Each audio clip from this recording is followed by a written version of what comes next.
안녕하세요. 하나님의 말씀을 배달합니다. 요교회 박윤석 목사입니다. 오늘 묵상할 본문은 사무엘하 18장 24절에서 33절까지의 말씀인데요.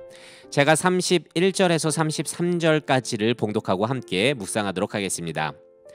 구스 사람이 이르러 말하되 내 주 왕께 아뢰 소식이 있나이다. 여호와께서 오늘 왕을 대적하던 모든 원수를 갚으셨나이다 하니 왕이 구스 사람에게 묻되 젊은 압살롬은 잘 있느냐? 구스 사람이 대답하되 내 주 왕의 원수와 일어나서 왕을 대적하는 자들은 다 그 청년과 같이 되기를 원하나이다 하니 왕의 마음이 심히 아파 문 위층으로 올라가서 우니라. 그가 올라갈 때 말하기를 내 아들 압살롬아 내 아들 압살롬아 차라리 내가 너를 대신하여 죽었더면 압살롬 내 아들아 하였더라. 어제 살펴보았듯이 아버지 다윗을 향한 아들 압살롬의 반란은 허무하게 끝났습니다. 에브라임 수풀에서의 전쟁에서 대패하고 도망치던 압살롬은 자신의 자랑이었던 머리가 상수리 나무에 걸리게 되면서 어처구니 없이 죽게 되었습니다. 그렇게 인간의 자랑은 전쟁을 승리로 이끌지 못했습니다. 모든 전쟁은 오직 하나님께 속한 것임을 다시금 깨닫는 사건이었던 것이죠. 한편 오늘 내용은 다윗이 압살롬과의 전쟁 결과를 기다리는 장면입니다. 그 소식이 얼마나 궁금했는지 다윗은 왕좌에 앉아있지 못하고 두 문 사이에 나와서 소식을 기다리고 있었는데 마치 집 나간 탕자를 매일같이 기다리던 아버지처럼 아들 압살롬의 안위를 생각하느라 왕의 체면은 뒤로 한 채 문까지 나와 기다리고 있었습니다. 그런데 그때 마침 전령 둘이 달려왔는데 먼저는 다윗의 측근 아히마아스였습니다. 하지만 그는 압살롬의 안위를 묻는 다윗 앞에서 차마 그의 죽음을 말하지 못했습니다. 아마도 아들의 죽음을 아버지에게 알리는 것이 심적으로 어려웠던 것 같습니다. 그러나 뒤이어온 구스 사람은 다윗의 형편을 잘 모르기 때문에 있는 사실 그대로를 전합니다. 32절이죠. 왕을 대적하는 자들은 다 그 청년, 그러니까 압살롬처럼 되기를 원합니다. 죽었다는 거죠. 그 소식을 들은 다윗은 크게 슬퍼합니다. 비록 자신을 대적한 반역자였지만 그는 여전히 자신의 아들이었기 때문에 마음이 아팠습니다.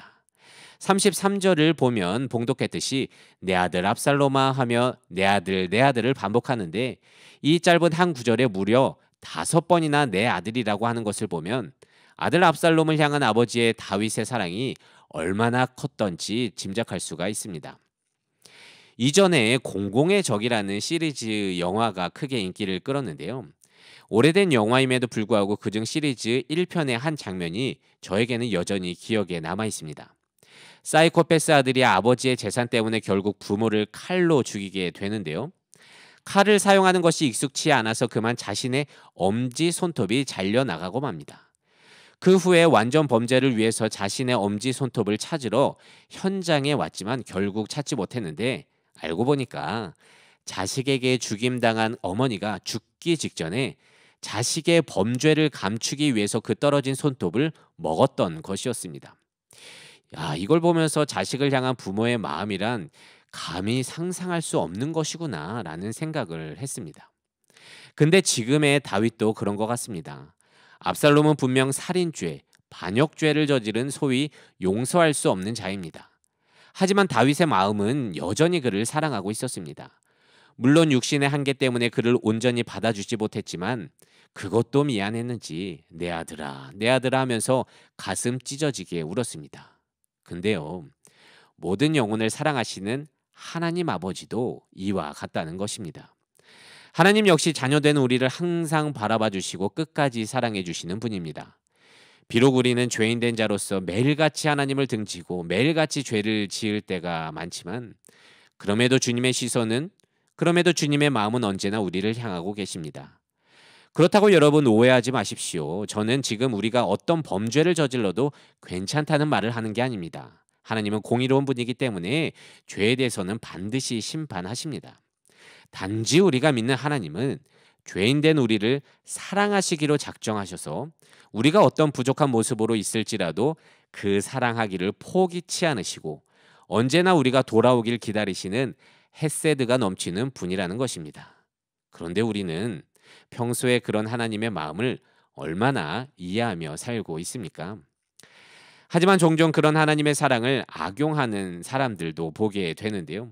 죄를 지어도 또 봐줄 거야 하면서 안일하게 신앙생활 하시는 분들이 계시는데, 근데 여러분 생각해 보세요. 우리가 철이 든다고 하지 않겠습니까? 나이를 먹으면서 부모의 마음을 조금씩 알게 되고, 그래서 미안하고, 그래서 죄송하고, 그렇기 때문에 더 잘 알고 하는데, 이상하게도 하나님에게만큼은 그렇게 하지를 않습니다.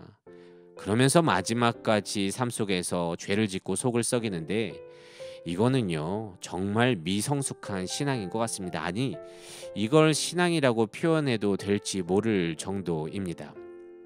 그래서 여러분, 지금의 나는 어떤 것 같습니까? 혹여나 그런 생각을 갖고 있거나 지금 그러고 있다면, 지금 이 말씀을 듣는 지금 순간부터라도 마음을 고쳐먹고요, 언제나 나를, 이런 죄인된 나를 사랑해 주시는 그 하나님의 마음을 알기를 원합니다. 깨닫기를 원합니다. 느끼기를 원합니다. 그리고 내가 선 인생의 자리에서 주의 자녀된 자로서, 그렇게 진짜 그리스도인으로서 살아가는 모든 요셉 청년부, 모든 그리스도인 청년 되시기를 진심으로 소망합니다. 말씀을 묵상하며 내 삶에 적용하기를 원합니다. 첫 번째, 현재 나의 신앙은 어떻습니까? 항상 용서해 주시는 하나님을 바라며 제멋대로 살고 있지는 않습니까? 육신의 부모님을 생각하며 나의 신앙을 바라보고 나를 향하신 하나님의 마음을 깊이 다시 한번 묵상해 봅시다.